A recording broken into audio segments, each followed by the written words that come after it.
Assalamualaikum warahmatullahi wabarakatuh. Alhamdulillah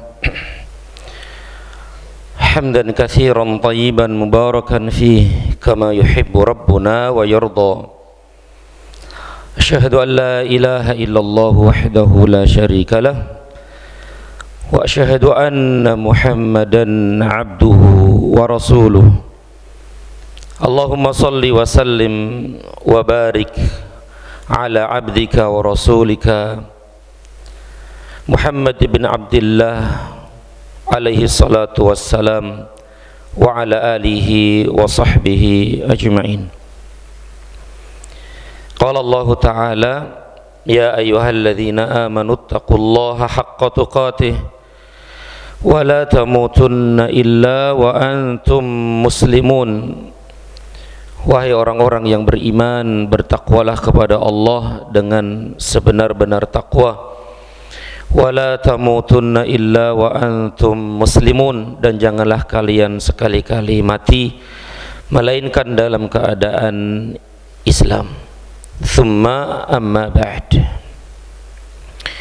Ikhwani wa akhwati fillah, azanillahu wa iyyakum, para bapak ibu sekalian dan saudara-saudariku sekalian yang saya hormati dan yang saya muliakan.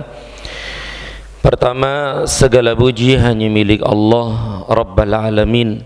Kita memujinya dengan pujian-pujian, sanjungan-sanjungan yang sesuai dengan kebesaran, keagungan dan kemuliaannya Azza wa Jalla, dan kita bersyukur kepadanya atas segala nikmat dan karunia yang telah dianugerahkan kepada kita sekalian,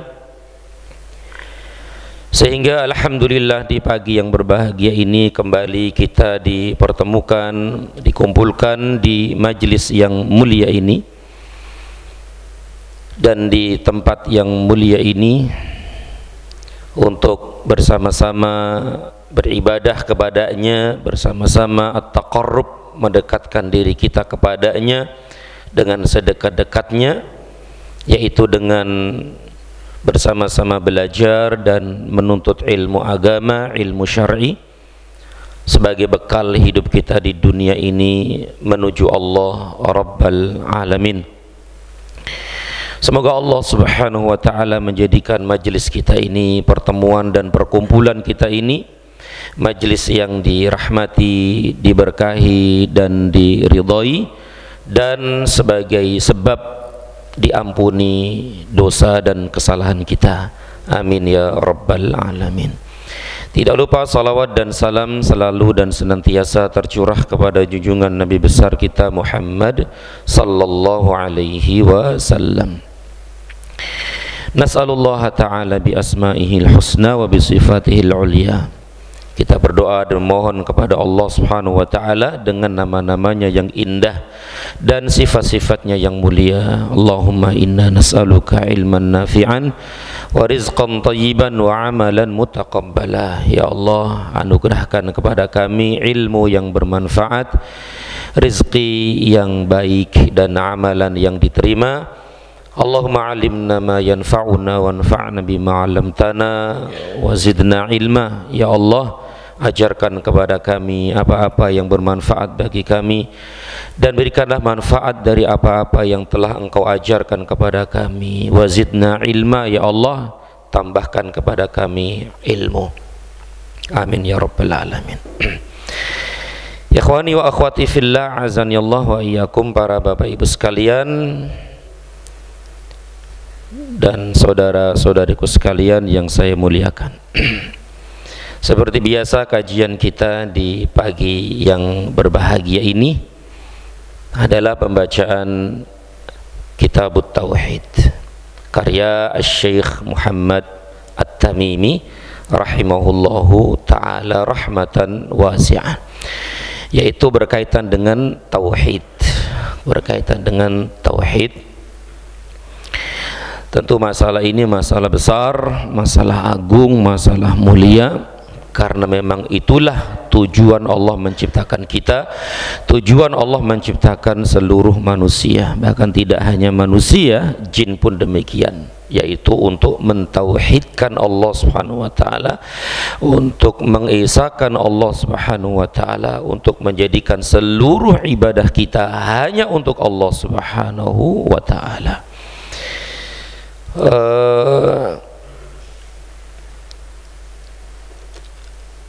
Hari ini insyaallah kita masuk pada bab keberapa nih? Mana bukunya, nggak disebar ya. Bab 4 ya, yaitu tentang al-khawfu minasyirki. Al-khawfu minasyirki, takut terhadap syirik, takut terhadap syirik.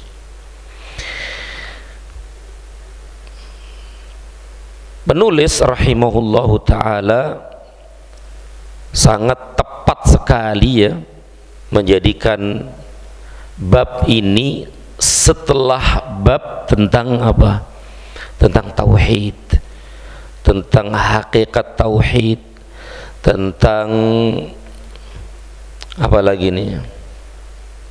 Keutamaan-keutamaan tauhid, kemudian tentang barang siapa yang memurnikan tauhid dengan semurni-murninya dijamin masuk surga tanpa hisab, tanpa azab.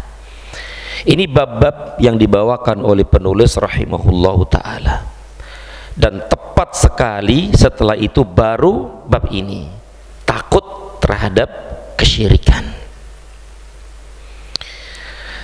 Kenapa akhi? Karena tidak sempurna ketauhidan seseorang sebelum dia mengetahui hakikat syirik dengan jenis-jenisnya.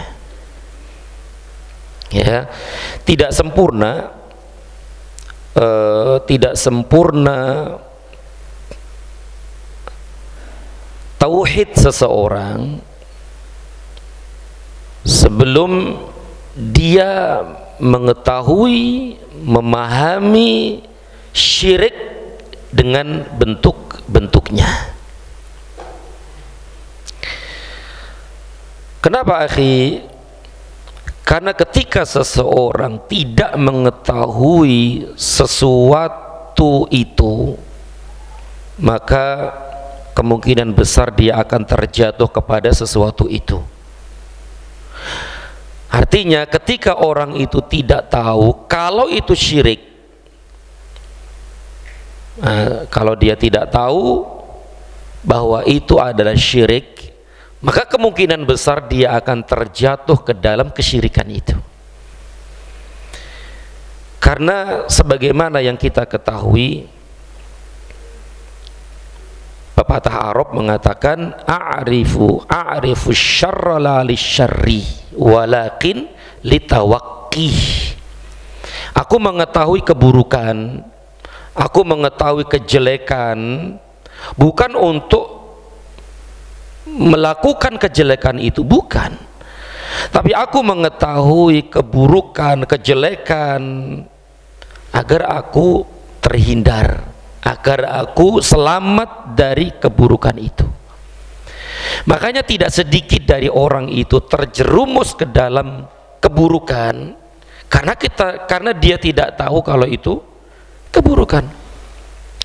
Berarti betapa banyak orang yang terjatuh ke dalam kesyirikan karena tidak tahu kalau itu syirik. Na'udzubillahi min dzalik. Maka tidak sempurna tauhid seseorang, atau tidak akan mengetahui keindahan, keutamaan, kebesaran tauhid sebelum dia juga mengetahui keburukan, kejelekan syirik beserta cabang-cabangnya. Ini penting sekali, ya, sangat penting sekali.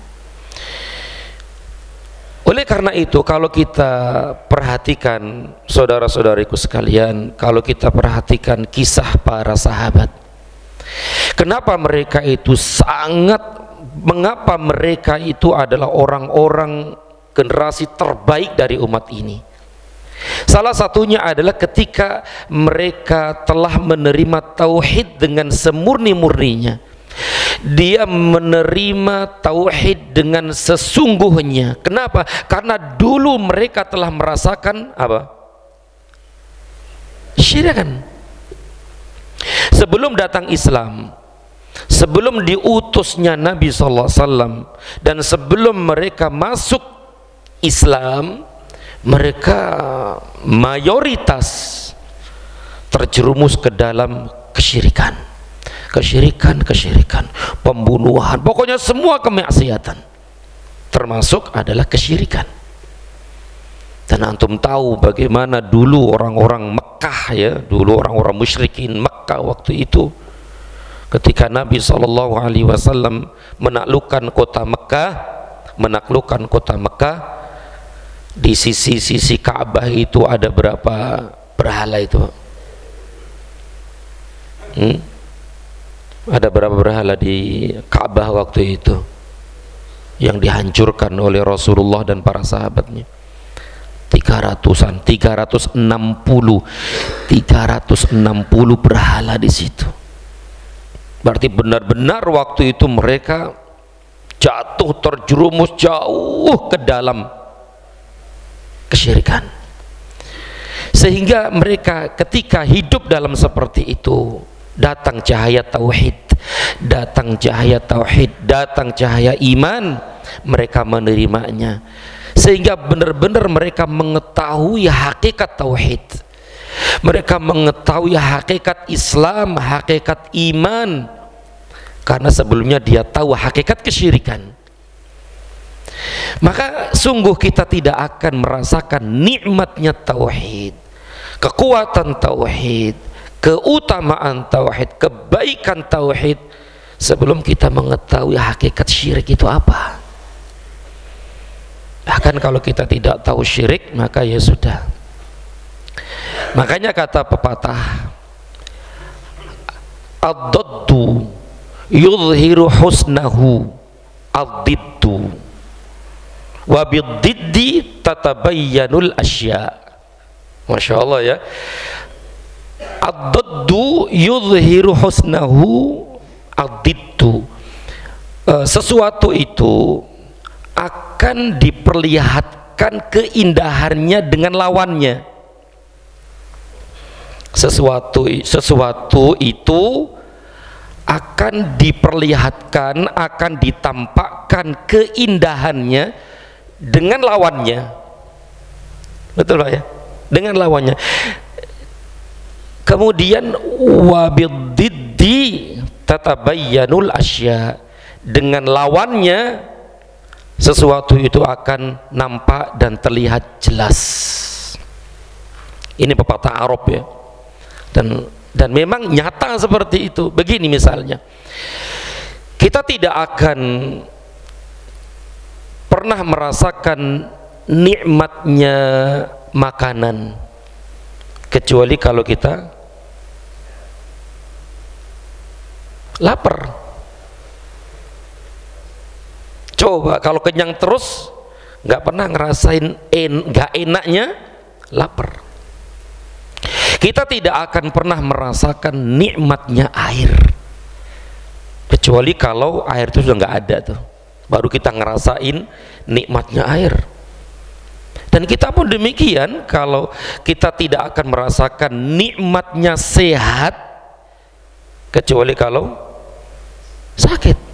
Kalau udah sakit baru tahu nikmatnya sehat walafiat. Dan kita tidak akan merasakan nikmatnya keamanan kecuali kalau sudah perang gitu. Kalau perang baru tahu nikmatnya, Masya Allah, keamanan, istilah keamanan, Masya Allah. Dan kita pun akan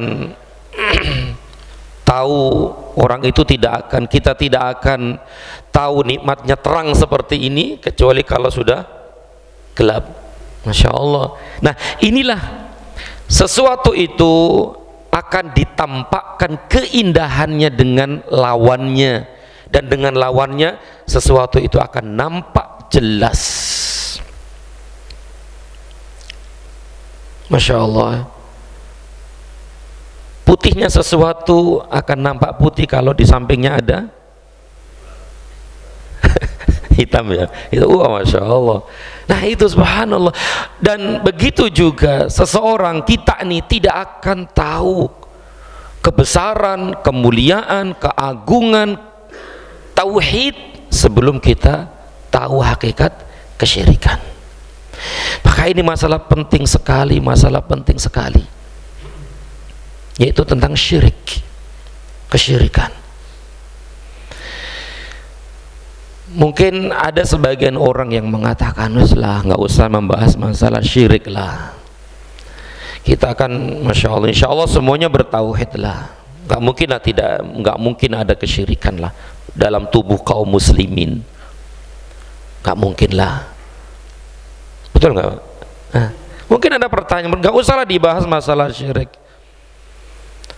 Nggak ada lah kesyirikan dalam tubuh kaum muslimin, nggak ada. Gak bisa seperti itu. Kesyirikan di mana-mana. Ya, kesyirikan banyak sekali bertebaran di muka bumi ini. Dan tentu sebabnya mereka tidak tahu kalau itu syirik gitu loh. Maka perlu untuk dijelaskan, dipahamkan inilah syirik, agar kaum muslimin menjauhinya, takut kepada kesyirikan tersebut. Dan penulis rahimahullahu ta'ala, ya mungkin ya karena kecerdasan beliau ya, membawakan takut terhadap syirik. Kenapa kok tidak menjauhi kesyirikan gitu, meninggalkan kesyirikan? Bab meninggalkan kesyirikan, beda nggak meninggalkan kesyirikan dengan takut terhadap kesyirikan? Kalau meninggalkan berarti meninggalkan saja, tapi kalau takut terhadap syirik, dia akan meninggalkan dan menjauhi sejauh-jauhnya, tidak mendekatinya. Kalau meninggalkan berarti di situ ada dekat ada kesyirikan, dia dekat dengan kesyirikan gitu loh. Tapi kalau sudah takut dengan sesuatu, dia akan menghindarinya, menjauhinya, tidak mau nengok ke situ. Makanya subhanallah, ini dari babnya saja ini menunjukkan kecerdasan dan kejeniusan penulis rahimahullahu ta'ala. Ya, Masya Allah. Maka dari itu, dari bab ini kita bisa mengambil pelajaran bahwa kita harus ada di dalam hati kita nih rasa takut kepada kesyirikan, sehingga kita tidak tertipu dengan diri sendiri, tidak merasa ujub, bangga diri dengan apa-apa yang sudah ada pada diri kita, dengan mengatakan nggak mungkinlah saya berbuat syirik, nggak mungkinlah saya berbuat syirik ini syirik itu, nggak mungkinlah. Saya sudah mengenal tauhid, saya sudah mengenal ini dan itu. Tidak boleh seperti itu. Harus ada dalam hati kita itu rasa takut, kekhawatiran akan kesyirikan itu. Ya, maka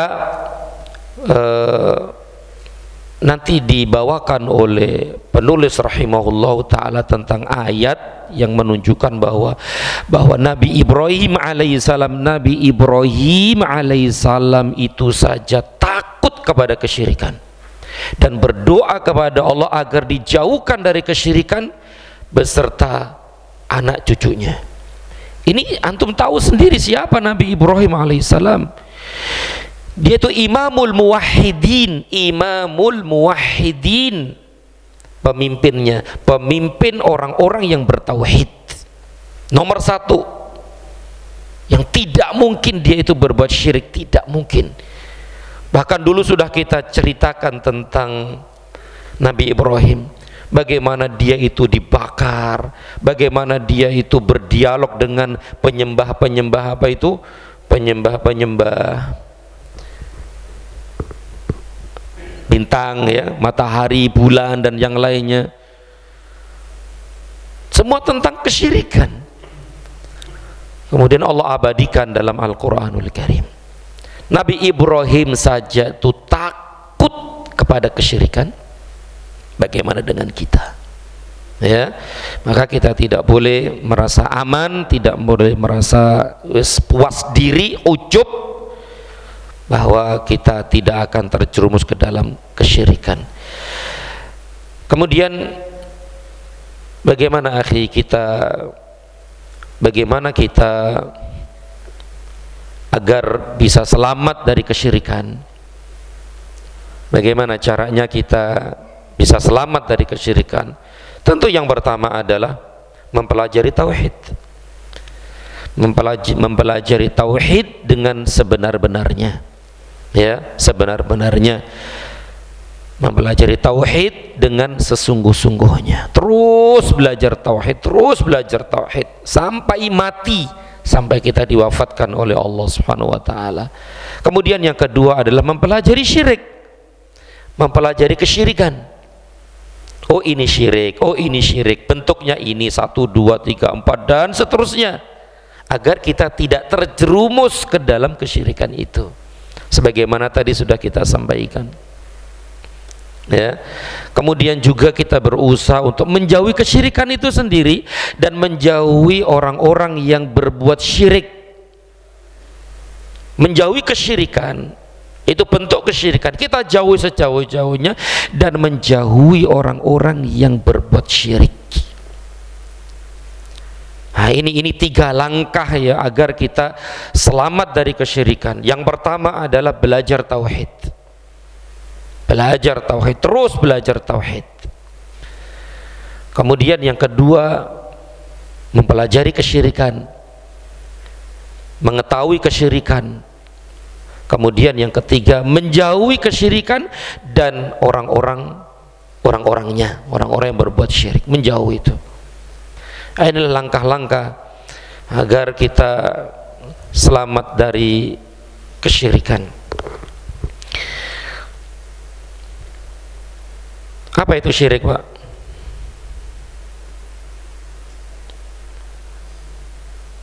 Syirik apa?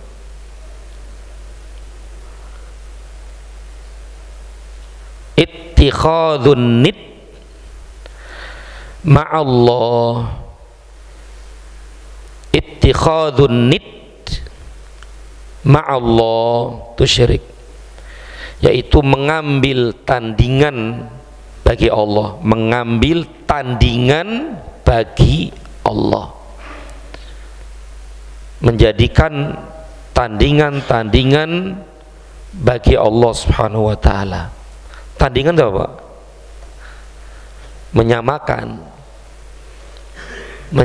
mendudukkan selain Allah dengan Allah. Nah, kan gitu, menduakan Pak ya. Nah, itu namanya syirik. Ittikhadun nid ma'allah, menjadikan atau mengambil tandingan bagi Allah. Berarti syirik itu orang itu dia juga menyembah Allah gitu. Dia menyembah Allah, di samping menyembah Allah, dia juga menyembah selain Allah. Tapi misalnya kafir, orang kafir itu murni tidak menyembah Allah, sudah tidak menyembah Allah, bahkan durhaka kepada Allah, tidak menerima Allah sebagai Rabb. Itu jelas kalau kafir ya, kafir. Tapi kalau syirik itu, dia itu menyembah Allah, dia menyembah Allah, tetapi di samping itu dia menyembah selain Allah. Dia itu juga minta kepada Allah, ya Allah saya minta ini, minta ini, minta ini. Di kondisi dan keadaan yang lain dia pun minta kepada selain Allah. Misalnya dalam keadaan takut, dalam keadaan sempit, nah, minta kepada selain Allah. Ketika enggak, minta kepada Allah. Ketika dalam keadaan lapang misalnya kan, dia nyembah Allah, minta kepada Allah. Tapi dalam keadaan sempit, dalam keadaan takut, gelisah yang luar biasa, mereka minta kepada selain Allah, minta kepada Rasulullah SAW, ya Allah lapangkan hatiku, jembarkan rizkiku, wahai Rasulullah.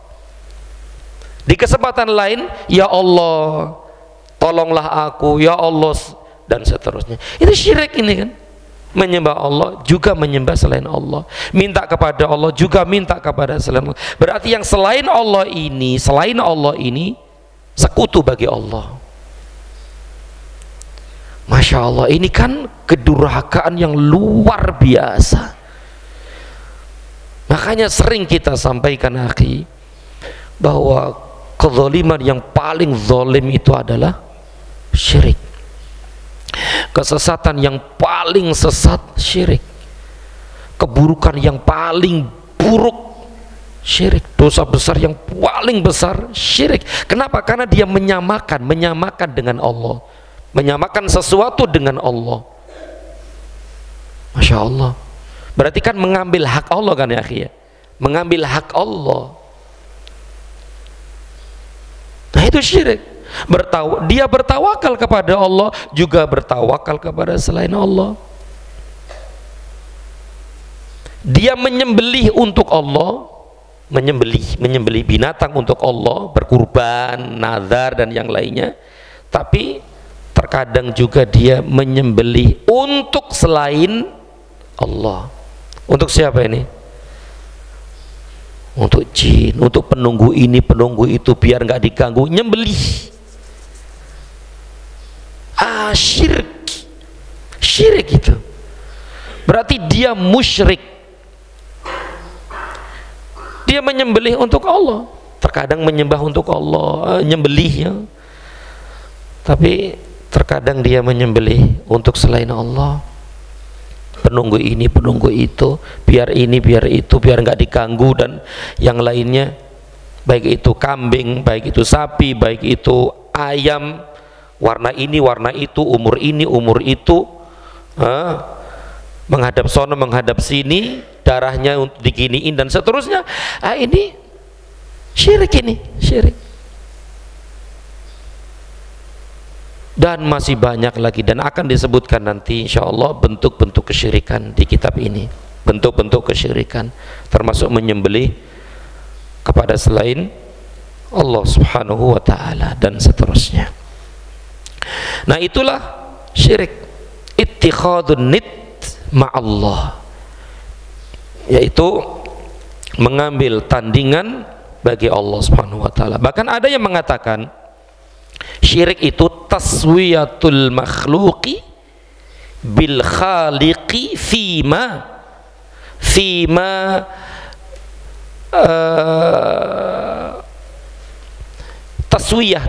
taswiyah, menyamakan makhluk dengan khalik, pencipta, menyamakan makhluk dengan khalik. Karena di permukaan bumi ini akhi tidak ada yang tiganya selain yang dua ini. Kalau enggak khalik, makhluk. Kalau enggak ma'bud, ya abid, yang disembah, yang menyembah, pencipta, yang diciptakan. Sudah nggak ada lagi yang ketiga. Apa yang ketiga? Nggak ada, dua ini saja. Kalau nggak makhluk, ya khalik. Makhluk berarti yang diciptakan. Kalau nggak ya, kalau tidak diciptakan, ya pencipta. Kalau nggak yang menyembah, ada yang disembah. Sudah itu saja nih. Nah di sini ada yang mengatakan bahwa syirik itu adalah taswiyatul makhluk bil khaliq, menyamakan makhluk dengan khaliq fima kana min khususiyatihi, ya, yaitu menyamakan makhluk dengan khaliq yang itu menjadi kekhususan bagi khaliq. Itu ya. Jadi fima huwa min khosoisi, ya, khosoisil khaliq, menyamakan makhluk dengan khaliq yang itu semua adalah kekhususan bagi khaliq, baik dalam rububiyah, terus uluhiyah, terus asma wa sifahnya. Rububiyah ini mutlak, murni milik Allah, tapi dia meyakini selain ini ada yang lain. Uluhiyah pun demikian, asma wa sifah dan seterusnya. Ini syirik. Ya, Masya Allah, inilah syirik.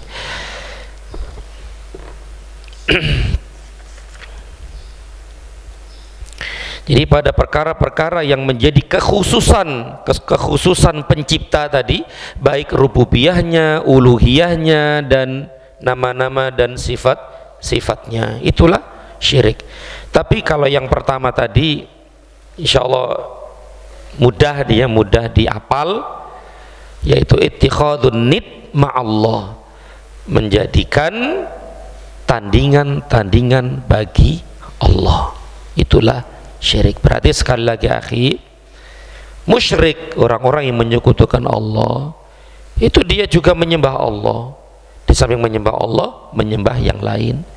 Bernazar kepada Allah, juga bernazar kepada yang lain.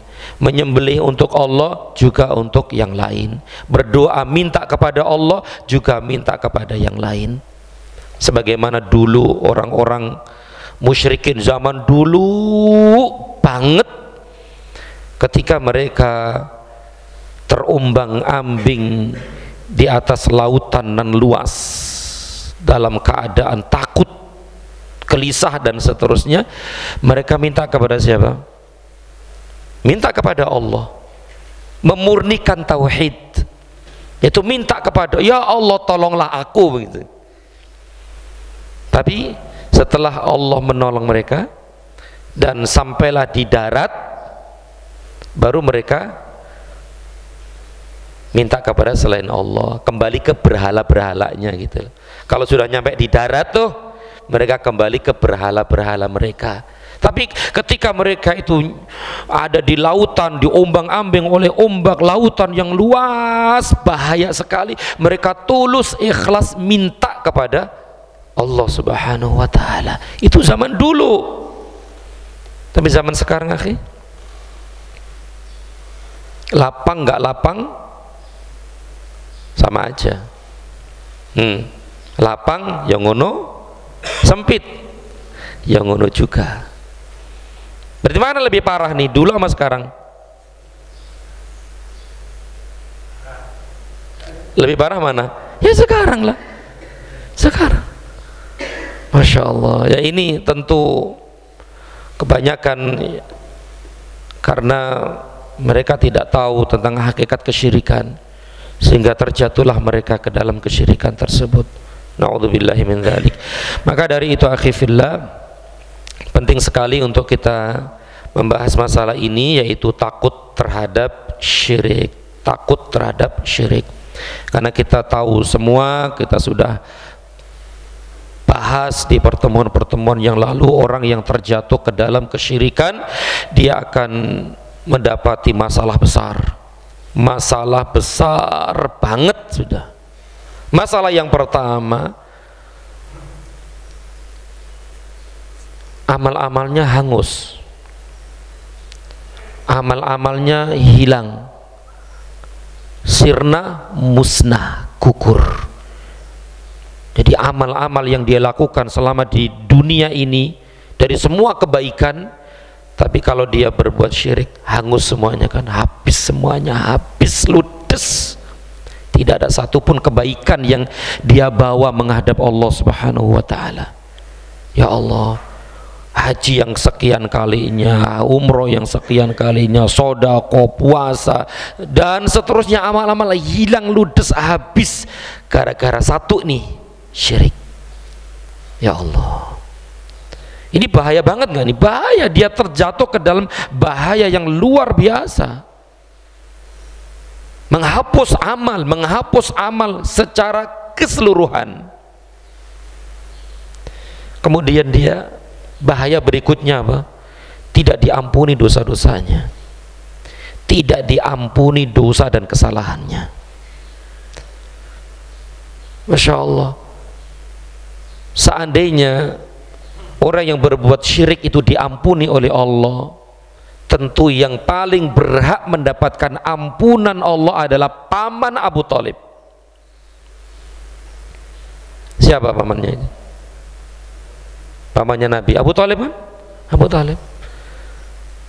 Seandainya syirik itu diampuni oleh Allah, tentu yang paling berhak mendapatkan ampunan Allah adalah paman Rasul sallallahu alaihi wasallam, yaitu Abu Thalib. Dan antum tahu bagaimana kisah Abu Thalib menjaga Rasulullah sallallahu alaihi wasallam dari kecil sampai dewasa, sampai dia meninggal dunia. Masya Allah, istilahnya mempertaruhkan nyawanya untuk menjaga Rasulullah sallallahu alaihi wasallam, tapi dia mati dalam keadaan syirik. Tetapi Allah tidak mengampuni dosanya itu. Bahkan dapat dipastikan 100% dia di dalam neraka, kekal selama-lamanya. Tetapi dia mendapatkan pengurangan saja, mendapatkan pengurangan azab, keringanan azab, bukan karena ampunan, tapi apa? Syafaat Rasulullah sallallahu alaihi wasallam. Syafaat Rasulullah sallallahu alaihi wasallam karena telah membantu beliau, membantu Islam dan kaum muslimin waktu itu.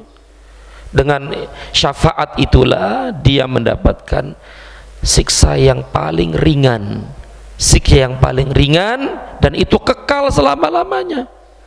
Dan antum tahu semua, azab yang paling ringan dalam neraka itu apa? Naam, seseorang diberi apa namanya, sendal gitu ya, sendal dari bara api neraka jahanam, kemudian saking panasnya itu otaknya sampai mendidih, otaknya sampai mendidih. Ya tentu panasnya tadi kan mengalir ke atas, berarti kakinya, perutnya juga kena panas nggak? Sampai ke otaknya, dan otaknya mendidih. Ini siksa azab neraka yang paling ringan, paling ringan. Dan salah satunya yang merasakan itu adalah Abu Thalib. Abu Thalib. Dan itu kekal selama-lamanya. Maka orang yang berbuat syirik, dia dalam bahaya yang besar sekali, bahaya yang luar biasa, yaitu tidak diampuni dosa dan kesalahannya, tidak diampuni. Dan bahaya berikutnya apa, akhi?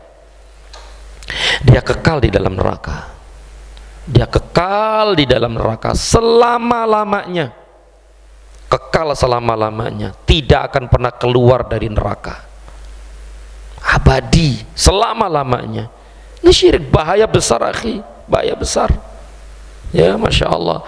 Dan ini sudah kita bahas sebelumnya, dan nanti akan dibahas juga di sini tentang ada syirik besar, ada syirik kecil.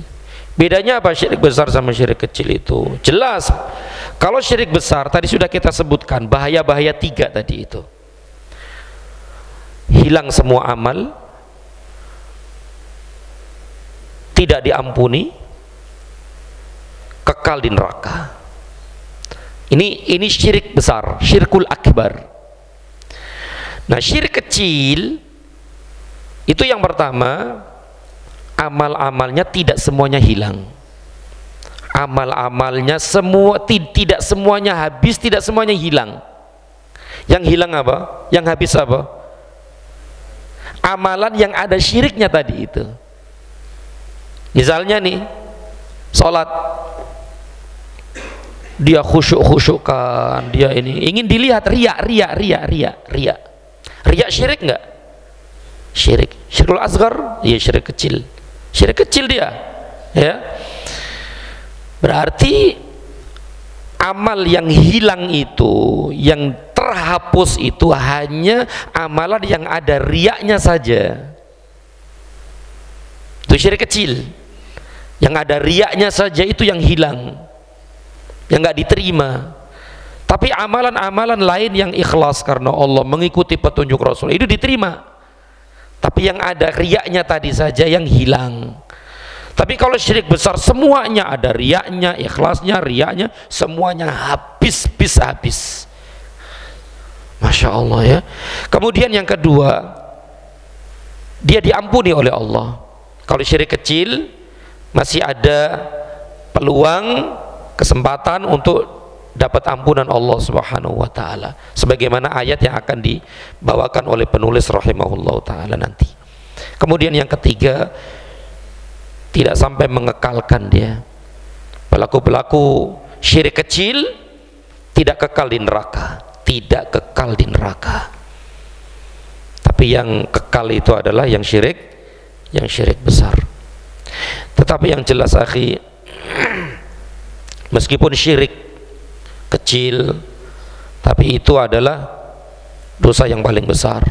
Bahkan syirik kecil meskipun kecil ya, syirik kecil itu lebih besar dosanya daripada dosa-dosa besar. Ada berapa dosa besar? Banyak ya? Banyak. Dosa-dosa besar banyak sekali. Syirik kecil itu lebih besar dosanya dari dosa-dosa besar. Syirik kecil lebih besar dosanya daripada dosa-dosa besar. Jangan dilihat kecilnya, lihatlah apanya? Syiriknya, lihatlah syiriknya. Maka kita berusaha untuk menjauhi sejauh-jauhnya kesyirikan ini dan merasa khawatir, takut kalau terjatuh ke dalamnya, yaitu kesyirikan. Na'udzubillahi min dzalik. Kalau sudah terjatuh ini bahaya sekali akhi, bahaya banget ya, bahaya banget. Syuruk jam berapa sih? Syuruk jam berapa? Hah? Udah syuruk belum Pak? Belum? Dikit lagi ya, dikit lagi.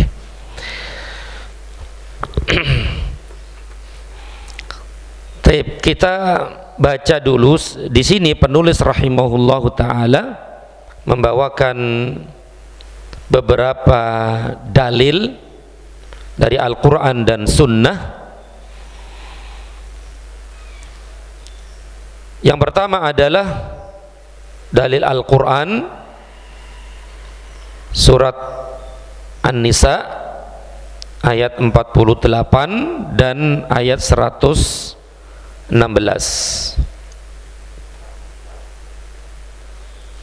Ayat ini berbunyi, Allah berfirman, innallaha la yaghfiru ayyushraka bihi wa yaghfiru ma duna dzalika liman yasha. Innallaha, sesungguhnya Allah, la yaghfir, tidak akan mengampuni, ayyushraka bih, dosa syirik, wa yaghfiru ma duna dzalika liman yasha, dan dia yaitu Allah mengampuni segala dosa yang selain dari syirik itu, liman yasha, bagi siapa yang dikehendakinya. Ayat ini sering kita dengar dan antum semua sudah hafal ya ayat ini. Innallaha la yaghfiru ayyushraka bihi wa yaghfiru ma duna dzalika liman yasha. Sungguh Allah tidak akan pernah mengampuni dosa syirik. Tidak pernah mengampuni dosa syirik, atau tidak mengampuni dosa syirik. Wa yaghfiru ma duna dzalik, dan Allah mengampuni selain kesyirikan. Selain kesyirikan. Syaratnya apa? Liman yasha, bagi yang dikehendakinya. Tapi kalimat yang pertama, Allah tidak akan mengampuni dosa syirik. Meskipun berbeda para ulama yang dimaksud syirik di sini syirik besar atau syirik kecil. Tapi setiap kali kita mendengar kata syirik, yang terbersih di hati kita adalah syirik besar. Jadi kalau kita mendengar Al-Quran, hadis tentang kata syirik, itu hadir di hati kita, yang dimaksud adalah syirik besar. Makanya kalau syirik kecil itu ada dalil yang menunjukkan itu syirik kecil. Jadi ini syirik kecil, ada dalilnya. Ini syirik kecil, dalilnya ini syirik kecil, dalilnya ini, begitu. Tapi selama tidak ada dalil yang menunjukkan itu, maka pada asalnya adalah besar. Nah, Allah tidak mengampuni kesyirikan. Dosa syirik nggak mengampuni. Tentu bagi orang-orang yang tidak bertaubat dari kesyirikannya sampai mati. Ini yang dimaksud ya. Dia berbuat syirik, tidak bertaubat, tidak kembali kepada Allah sampai mati. Ya sudah, tidak diampuni dosa-dosanya tersebut. Tapi kalau dia selama di dunia berbuat syirik, kemudian bertaubat, lalu meninggal dunia, maka tentu Allah akan ampuni. Berarti di sini bagi orang yang tidak bertaubat, meskipun 10 tahun yang lalu, meskipun 20 tahun yang lalu, meskipun sekali, meskipun sekali Pak, meskipun sekali dan 20 tahun yang lalu tidak bertaubat, mati. Iya ini ya. Meskipun sekali dalam seumur hidup dia melakukan itu, dan itu sudah 10, 20, 30 tahun yang lalu, dan dia tidak bertaubat, dia mendapatkan ancaman ini, tidak akan diampuni Allah Azza wa Jalla. Ya Allah, 30 tahun yang lalu, sekali. Inilah bahayanya syirik, akhi, bahayanya syirik ini. Dan Allah mengampuni selain syirik. Nah, Allah mengampuni selain syirik. Minum khamr, ini itu kan dosa-dosa besar enggak? Dosa-dosa besar Allah ampuni. Tapi lima yasha, bagi yang dikehendaki. Kalau Allah menghendaki diampuni, surga. Kalau tidak diampuni, neraka. Tapi tidak kekal kalau dia tidak berbuat syirik. Sebagaimana dulu sudah kita bahas masalah ini. Nah, inilah bahaya syirik, akhi, bahaya syirik yang luar biasa. Maka wajib bagi kita untuk terus belajar tauhid ya. Ayat-ayat dan dalil-dalil dari sunnah akan kita baca nanti di pertemuan akan datang insyaallah taala. Oleh karena itu wajib bagi kita semua untuk terus belajar tauhid. Jangan merasa cukup dan jangan merasa ujub, bangga diri dengan itu semua. Harus belajar tauhid dan juga belajar tentang syirik agar kita tidak terjatuh ke dalam kesyirikan itu, dan kita berusaha untuk menjauhi kesyirikan sejauh-jauhnya dan menjauhi pelaku-pelaku kesyirikan itu ya.